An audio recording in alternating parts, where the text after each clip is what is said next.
өзүңө ой санаасы, руханий дүйнөсү, табигый мүнөзү шай келишкен адамды жолуктуруудан өткөн бакыт жок. Чыңгыз Айтматов. Дал өзүңдөй кайдан билсин кайгым дел, ашык көңүл түбөлүк жаш, айдын көл, сүйүү менен сүргөн күндөр гана өмүр, акалганы жай күндөр. Мухтар Шаханов. Айланайын чыңгыз, адабиятта кандай улуу болсо, махабатын жерге берерде да ошондой улуу, чыныгы жигиттигин көрсөттү деп төбөм көккө жетип турду. Сүйүнбай Иралиев.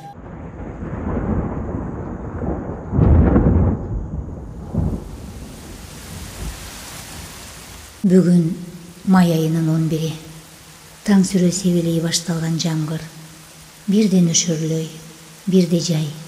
Удургуп соккон шамалдын ыргагында добушун өзгөртө берип, күн шаш кечинде сейилдей дыбырап, бир калыпта жайма-жай ыргагына өткөндөй болду.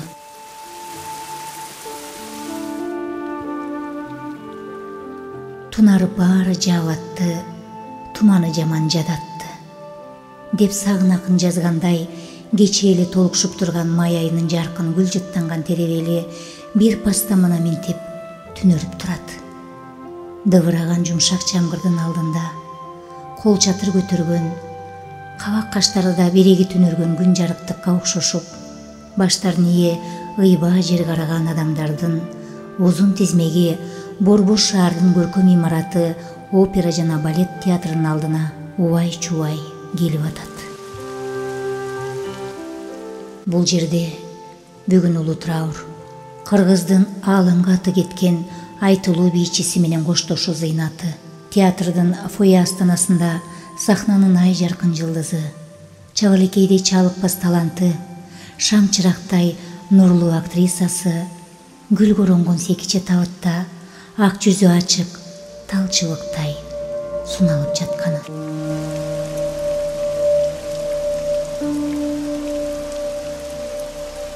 Бир кезде ушул сахнанын ак көпөлөк чеберин бир көрсөк деп, ак эткенден так эте театрга үзгүлтүксүз келип жүргөндөр эми ал ай чырай дидарды дагы бир көрүп калуу үчүн ашыгышат.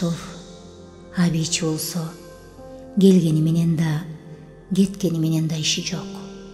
Бирок анын жүзүндө баягындай эле мээрим жылмаюу, көзү жумулуу, уктап жаткан таризде мемирейт. Өлдү деп кайра насылды айтууга кимди айт, кимдин оюна келет. Табыттын төрт тарабында маркумдун кара кийинген жакындары кыркалеке отурушат. Алардын артында карууларына кара чүпүрөк байланган атайы түзүлгөн өкмөттүк комиссия мүчөлөрү тикесинен тик тизилип турушат.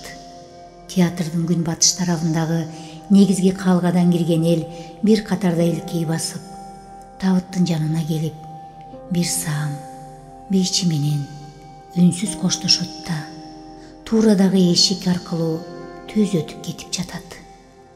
Мына бир саатка чукул мезгилден бери ушул көрүнүш, ушул сүрөт. Сөз тургай, үн да угулбай тым-тырс. Эл аягы үзүлчүдөй түрү жок.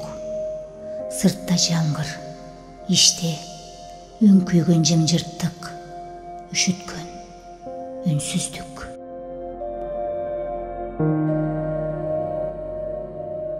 Аңгыча тээ түпкүрдөн чыккандай, гүү эткен үн ээн капчыгайдагыдай фойени каплет жаңыртты. Бул үн табыттын жанында кара кийип жана кароолдо турган көпчүлүктүн көтөсүздүн болуп кеткен көрүнүшкө таң калгандагы добуш эле.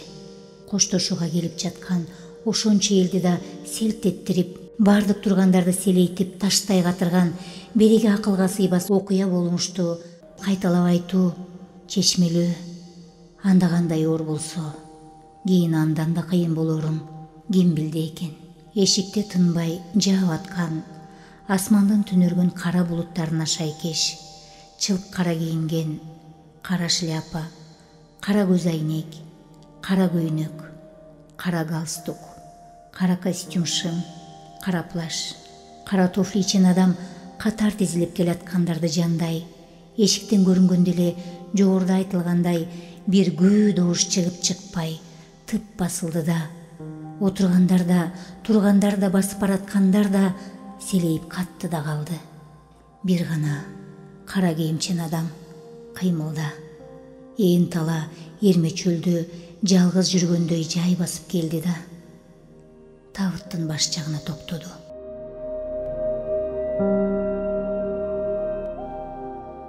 Ал ошол калыбында канчага турду, аны өзү билген да, сезген да жок.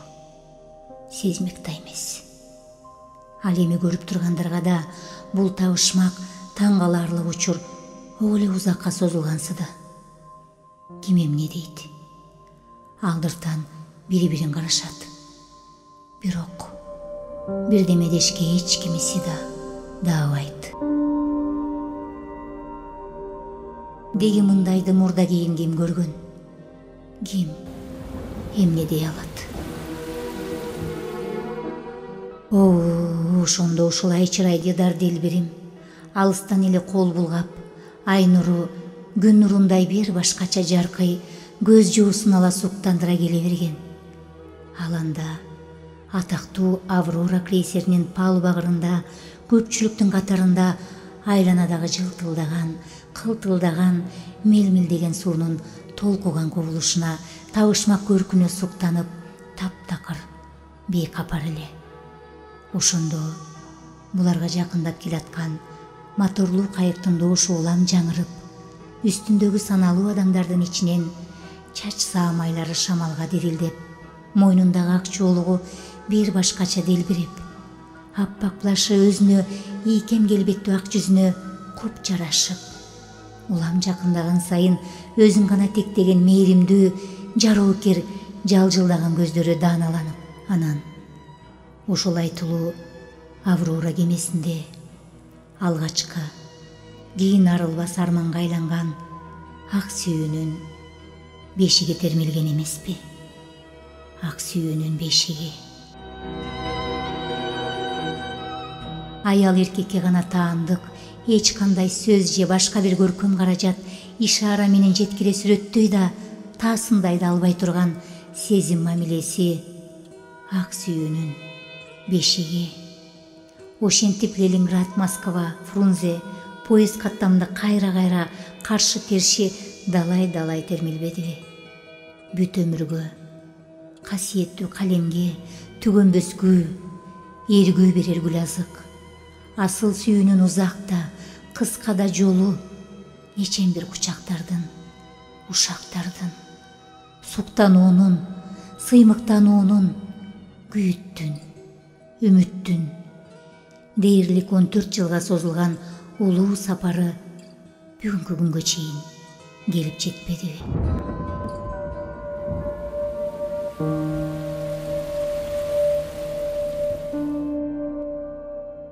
Кара кийимчен адам көз айнегин алды. Анан анысын акырын жан чөнтөгүнө салды. Мына ошондо анын өңү түнү бою, мүмкүн күнү түнү ыйлагандан тоодой шишиген көздөрү, баарыга таанымал азыр кайгыдан кара көк тарткан жүзү айкын көрүндү. Фоеден дагы төпкүрдөн чыккандай баягы күү добуш алсыз жаңыра түшкөндөй болду. Кара кийген киши болсо калтыраган эки колун алдыга сунуп, табытта суналып жаткан аппак аял затынын уктагандай күлүмсүрөгөн жансыз жүзүн аста секин алакандары менен сылай баштады.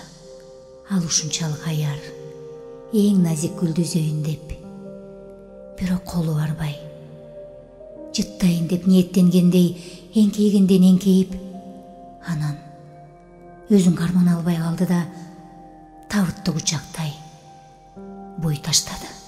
Анан бышактап ыйлаган, улутуна солуктаган аянычтуу үнү кошул ташыл заңгыраган имарат ичинде күңүртү угула берди. Эл катып турат. Мындай кайгылуу көрүнүштү эч кимиси мурда кийин көрбөгөн, укпаган. Мындай күтүлбөгөн кызык, катаал, оо жок десе да болор. Кыйын кезде көрүнүшкө бирөөлөр таңдана, бирөөлөр кыжырдана, бирөөлөр аяп, бирөөлөр суктана карап турганы. Адам акылы айраң. Ким көргөн мындайды? Көрмөк түгүл, китептерде да жокко. Бир гана жомоктордо гана ушундай болор. Ушундай жакын адамынан, ата-энесинен, сүйгөн жарынан, кара чечекей баласынан айрылган адам эс акылын жоготуп, өзүн унутуп дабдарыган, жарыктык жараткан дүйнө менен да эч иши жок белегидей акыбалда калаарын айрымдар билсе билгендир дейчи. А мынабу жок, мындай иш болгон экен. Олжобай менен Кишимжан, Аксаткын менен Кулмырзадай бири-бири үчүн жан кыйган ашыктар болгон экен да. Кыргыздын өтмүш тагдырында жетпегенин чын сүйүү деп арман кылар алсыздар.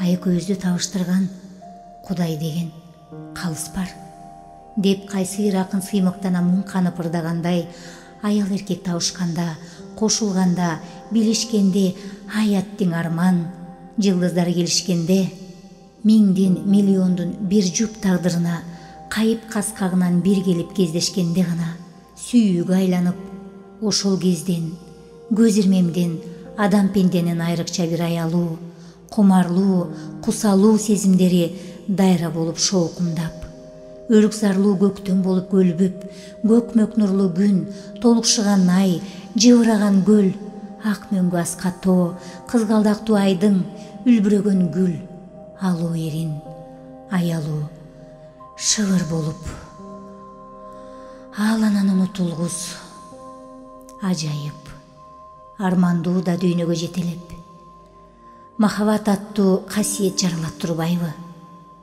Ошол улуу махабат, аруу ашыгылык арзуунун перзенттери Жамила менен Данияр, Танабай менен Мүбүжан, Асел менен Ильяс, Бороонду Эдигей менен Зарипа, Раймалы жана Бегимай, Арсен менен Элес. Кайда болду экен бу арман? Албан ажайып дүйнөнү ким көрүп, ким бир келген кайталангыс, кыйырсыз жашоосунда кабылып, керт башынан өткөрө алды экен? Дал ошондо үнсүз улуу жымжырттыкты: «Эй, тетиги кара жигит шарманда кыла турган болдук окуй. Алып кеткиле, тез алып кеткиле» деген кароолдо турган комиссия башчысынын буйрук шыбыры бузуп, мына укмуштуу болуп турган көрүнүшкө күбөдөр, табытта жансыз жаткан маркумдай тикесинен эстеликтей катып турушкан көпчүлүккө жан кирип, бирден менен оор лутунуунун хору алдыртан жаңырды. Баары ортодогу оор окуяга күбөдөр, капкара кийинчен кишинин кайгы азабын аргасыз арбалгандар эстерине келип, бирден менен шоо үшкүргөндөй болушту. Кайран тунжур сыздыбы, кайрылгыс уштубу, кош асылым, өмүрүмдө бир келген карлыгач рахатым, жүрөгүмдүн алуу жалыны, мүнөз менен көркүнө өнөр шай келген тубаса бүткөн ажайып таланттуу делбирим. Тынч жата кой, мен кеттим. Колтуктаган кош жигиттин коштоосунда өпкө кага далысы солкулдай майдан таласынан жаралуу чыгып бараткан эрендин элесин элге калтырып, келбетине өнөр таланты даңаза даңкы айкалышкан алып жазуучу көчөгө чыга келгенде, жаздын чабалекей чагылганы капелет жарк эте, артынан күн жарыктык, ал буут күркүрөй, жамгыр нөшөрлөй төктү. Кан жуткан кайгынын түбү, өлүк ажырашуунун эжа бербеген көз жашы жан суусуна аралаша жаагылдай уюлуп, акыреки акты. Береги ааламды алаканына салгандай ой жүгүртү, кыял чабыт, үмүт айдыгына, калем чеберчилигине кедер ушул зор кишине жаш баладай муң кантып зарланткан, ай жаркын арзуунун, улуу махабаттын табышмак күчүнө күй кошуп, муйгансып, жарыктык табигатта азалуу залкардын көз жашын коштой ак жамгырын төгө берди. төгө берди.